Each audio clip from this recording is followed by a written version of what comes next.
এই বলে টয়া তার মায়ের কাছে চলে যায়। মা, তুমি এখানে এসেছো? আমি ওইদিকে বাড়িতে তোমাকে কত খুঁজলাম। কেন রে মা টয়া, কারো কিছু কি হয়েছে? তুই এভাবে আমাকে এখানে খুঁজতে এসেছিস?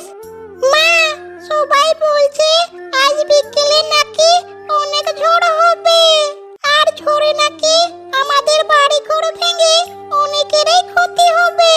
তাই সবাই নিরাপদ আশ্রয়ে যাচ্ছে। চলো না মা, আমরা একটা নিরাপদ আশ্রয়ে যাই। হে রে মা টয়া, তুই কি সত্যি বলছিস? তাহলে তো আমাদেরকেও একটা নিরাপদ আশ্রয় খুঁজতে হবে।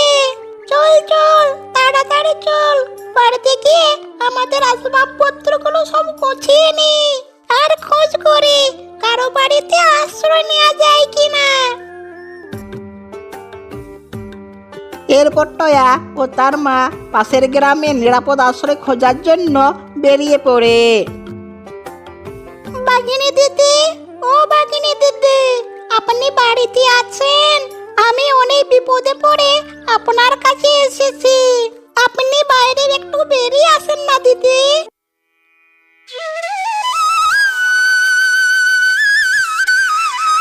আরে সেপা শিয়ালি যে, আপনি এই অসময়ে আমাকে এত ডাকাডাকি করছেন কেন? বাঘিনী দিদি, আমি আপনার কাছে অনেক বিপদে পড়ে সাহায্যের জন্য এসেছি, একটুখানি আশ্রয়ের জন্য। শুনেছি নাকি আজ বিকেল থেকে প্রচুর ঝড় বৃষ্টি হবে, আর এই ঝড় বৃষ্টিতে নাকি অনেকেরই ঘর বাড়ি ভেঙে উড়িয়ে নিয়ে যাবে। আমাদের বাড়ির আশেপাশে কোনো আত্মীয় নেই, তাই বলছিলাম আপনি যদি আমরাকে 2-3 দিন থাকার জন্য ব্যবস্থা করে দিতেন তাহলে খুব ভালো হতো। আরে এই সেপা শিয়ালি, এটা আমার বাড়ি, কোনো আশ্রয়স্থল না, বুঝতে পেরেছিস? তোদের মতন বেকারির জন্য আমার এত সুন্দর দালান বাড়িটি বানায়নি। আর এটা হলো দালান, আর আমার বাড়িতে এসে যে কেউ এসে থাকবে আর সেটা আমি মেনে নেব, তুই ভাবলি কি করে? যা এখান থেকে, আমার বাড়ির কাছ থেকে দূর হয়ে যা। বাঘিনীর মুখে এরকম কথা শুনে টয়া ও তার মা সেখান থেকে চলে যায়। মা, শেষ আশা তো বাঘিনীর মামির কাছে গেলাম, সেও তো আমরাকে তাড়িয়ে দিল, কোনো থাকার কোনো জায়গা দিল না। আর আমরা যদি আমাদের বাড়ির মধ্যে থাকি তাহলে ঝড় বৃষ্টিতে আমরা মারা যাবো যে মা। এরকম অলক্ষণের কথা বলতে নেই রে মা, যদি সৃষ্টিকর্তা আমাদের সাথে থাকে তাহলে আমাদের কিচ্ছু হবে না রে মা। চল মা, আমরা বাড়িতে ফিরে যাই। এই বলে টয়া ও টয়ার মা তাদের বাড়িতে ফিরে যায়। আর সেদিন সন্ধ্যা থেকে প্রচন্ড ঝড় বৃষ্টি শুরু হয়ে যায়। মা টয়া, দেখছিস খুব ধীরে ধীরে বৃষ্টি হচ্ছে, আর এরকম বৃষ্টি আর ঝড় হতে থাকলে আমাদের বাড়ি ভেঙে যাবার কোনো আশঙ্কা নেই। তুই ভয় পাস না রে মা, আমাদের কিচ্ছু হবে না। হ্যাঁ মা, তুমি ঠিক বলেছো, তাই তো দেখছি। আর সৃষ্টিকর্তা যদি আমাদের সহায় থাকে তাহলে আমাদের কিচ্ছু হবে না।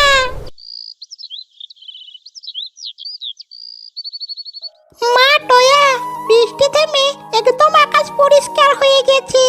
মা তুই বাড়িতেই থাক, আমি বনে গিয়ে দেখি কোনো ফল টল পাই নাকি। মা, আমিও তোমার সঙ্গে যেতে চাই, আমার বাড়িতে একা একা থাকতে অনেক ভয় করে। সবাই তো এখান থেকে চলে গেছে, আমি তাহলে কার সাথে খেলা করব? মা, তুমি বরং আমাকে সঙ্গে করে নিয়ে চলো।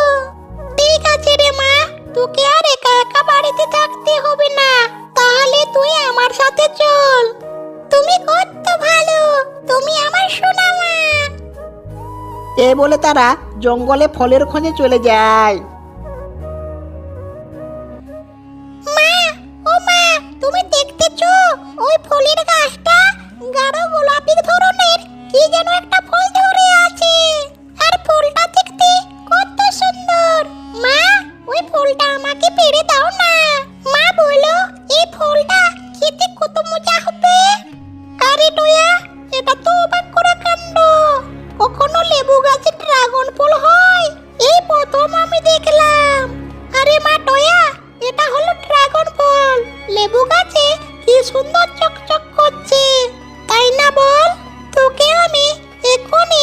ড্রাগন ফলটা তোকে পেড়ে দিচ্ছি। মা, ও মা, ড্রাগন ফল খেতে কি অনেক মজা। তাহলে মা, তুমি আর লেট করো না, তাড়াতাড়ি এই ড্রাগন ফলটা আমাকে পেড়ে দাও তো। এরপর শেফা শিয়ালি সেই ড্রাগন ফলটাকে পেড়ে নেয়। মা, আমি এই ড্রাগন ফলটা খেতে থাকি, আর তুমি বন থেকে অন্য ফল নিয়ে এসো। এই ফলটা খেতে আমার অনেক ইচ্ছে করছে। জানি না এই ফলটা খেতে কত সুস্বাদু। এই ফলটা তো এখন খাওয়া যাবে না রে মা, বাড়িতে গিয়ে বটি দিয়ে তার খোসা ছাড়াতে হবে। আচ্ছা মা, ঠিক আছে, আমি বাড়িতে গিয়ে এই ফলটা খাবো। মা, ও মা, তুমি এবার এই ড্রাগন ফলটা কেটে দাও। আমার তো আর তোর ছইছে না, তুমি বরং তাড়াতাড়ি কেটে দাও, আমি খাবো। এরপর টয়ার মা সেই ড্রাগন ফলটা কাটতে সেখান থেকে একটা পরী বেরিয়ে আসে। মা, আমি এটা কি দেখছি? এই ড্রাগন ফল দেখে কি সুন্দর একটা পরী বেরিয়ে এলো। এ কি পরী, তুমি এই ড্রাগন ফলের মধ্যে বন্দী হলে কি করে? সব কিছু খুলে বলছি, শোনো তাহলে।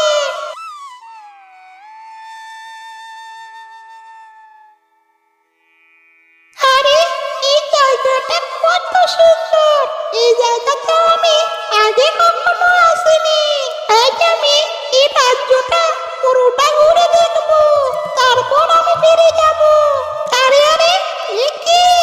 ওই গাছটার মধ্যে কত লিচু ধরে আছে, আর এদিকে আমার খুব খিদে লেগেছে।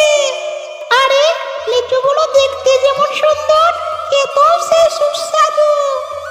এদিকে গাছের নিচে এক তান্ত্রিক বাবা সে ধ্যানে বসেছিল।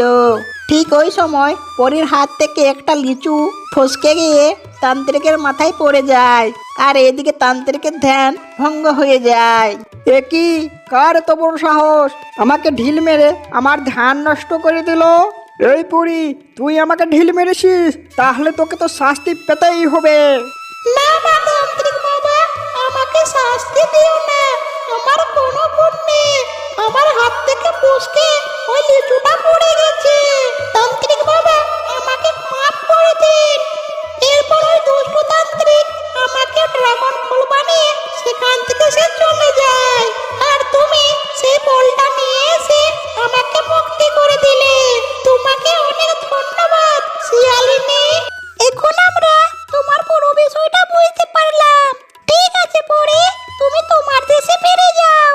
শিয়ালিনী, তুমি অনেক ভালো, তুমি আমার অনেক উপকার করেছো, তাই আমি তোমাকে এই 2 হাড়ি স্বর্ণ মুদ্রা দিয়ে দিলাম। এটা থেকে তোমার দরিদ্রতা দূর হয়ে যাবে। পরী, তোমাকেও ধন্যবাদ আমাদের এই অভাবের সময়ে আমাদেরকে সাহায্য করার জন্য। এরপর পরী তার পরীর রাজ্যে ফিরে যায়, আর এদিকে শেফা শিয়ালি স্বর্ণ মুদ্রাগুলো বিক্রি করে সবচেয়ে ধনী হয়ে যায়। হ্যালো বন্ধুরা, যদি এই ভিডিওটা আপনাদের ভালো লেগে থাকে তাহলে ভিডিওটাকে লাইক করে চ্যানেলটা সাবস্ক্রাইব করে দিও।